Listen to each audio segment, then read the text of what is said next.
बड'फा उपेन्द्रनाथ ब्रह्मनि सिमां आलादा बड'लेण्ड रायजो सोरजिनाय सिमांखौ मोगथाङाव जाफुंसार खालामनो थाखाय फिन जावरिखांनो सिगांबोदों अल बड' एक्स भलन्टियार फर्स अर्गेनाइजेशना।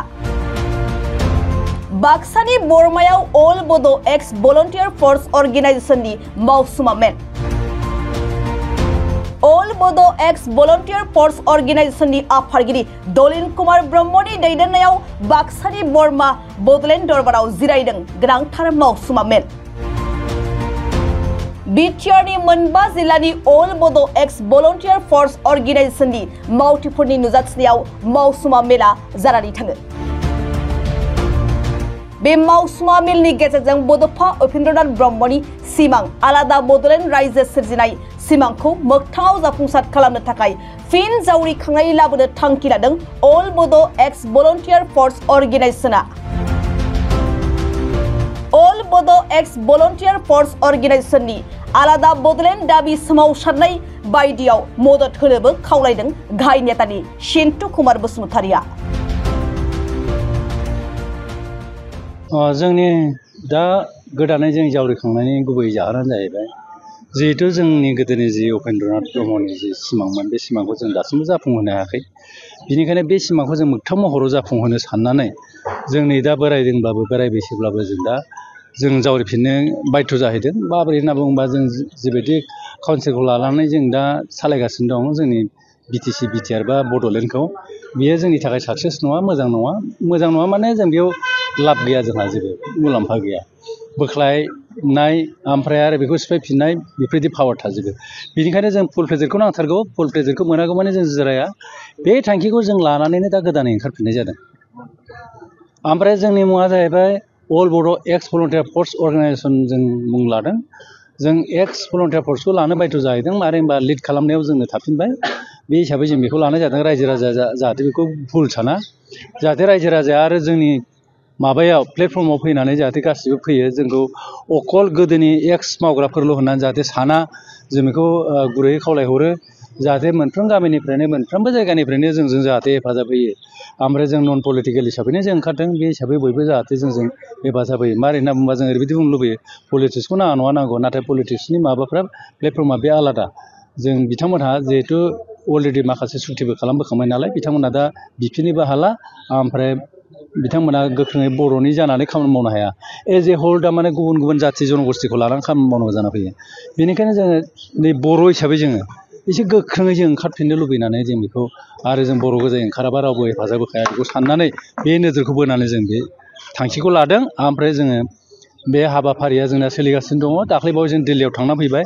दिल्लीयाव जों गासै 6था मेम'रेन्डाम होबोदों। 6 जन गासै मिनिस्टारफोरनो जों होबोदों। जों फेस टु फेस जोङो जोंहा जुवेल अराम ट्राइबेल मिनिस्टार, बिथांनो जों फेस टु फेस रायज्लायदों। ओमफ्राय ल' मिनिस्टारजों जों फेस टु फेस रायज्लायदों। बिथांमोना जोंनो ओरैबायदि मोजां मोनसे माबा होदों, सुबिदा होदों, बा बले जों खाबु होदों, आरो जोंखौ हेफाजाब होनो होननानै बिसोरो वार्ड होदों। बे हिसाबै जोङो फ्राय जों जुदि आवगायबाय थायोब्ला जाफुङैनि खुनु खोथा गैया। रायजो राजाया जोंजों थानांगोन।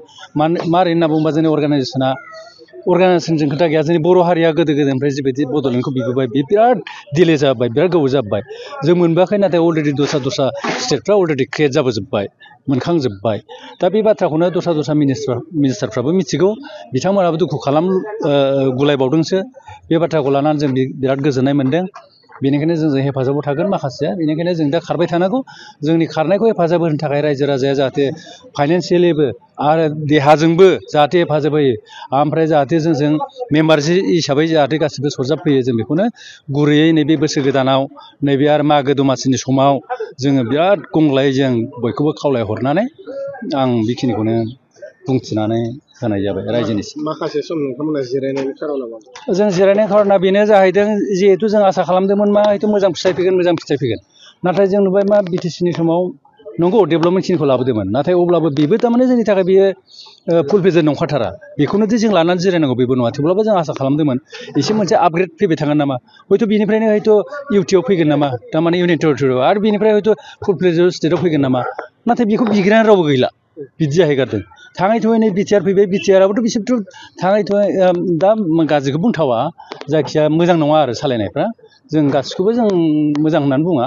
जों काउन्सिलखौ जाय सालायगिरि बिथांमोना सालायबाय थादों खिन्थु काउन्सिलखौ जोंनो नांगौबै नाङा बर' हारिया काउन्सिलखौ नाङा होनना बुंनायानो मोजां गासिबो जों बेखौनो आसा खालामो माबायदि नोंथांमोना संग्रामखौ जों खालामगोन जों डेम'क्रेटिक भाबै खालामगोन जोंनि संग्रामा जों नन भायलेन्ट जागोन बेयो एकदम पियरलि नन भायलेन्ट जों बेखौ जों गोदोनि बायदि टाइपै जों हाया बेयाव आर्मस एमिनेसन बे सिस्टेमा आजिखालि गैला जों बिदि मडेल जों खारा जों जास्ट रायलायनाय टक ओमफ्राय मेम'रेन्डाम होनाय मालाबा धरना होनाय हयथ' रायजो राजाखौ एसे माबाखौ लाबोनो थाखाय जों धरनाखिनिखौ होगोन नाथाय बांसिनै जोंना एक नाम्बारावनो थागोन फेस टु फेस सावरायहैनाय डिसकासन खालामहैनाय जों जाय जाय मिनिस्टारखौ लोगो हमनांगौ जों लोगो हमहैनाय बेखिनि खामानिखौ जों एक नाम्बारावनो लाबाय थागोन बे समाव धरना लागोन नामा नोंथांमोना जों धरनाखौ जों स्टेटआव जों लानो हायाखै स्टेटआव जों लागोन मोनबेसे जिल्लाया दिनै बेबायदि बाहागो जोंनि जिल्लायाथ' गासिबो जोंनि बिटिसिनि आन्दाराव बिटिआरनि आन्दाराव जेसेबां दङ गासिबो डिस्ट्रिक्टआनो जोंजों दंजोबो दा अलरेडि दाखाजोब्बाय जेरै हमना ला क'क्राझार चिरां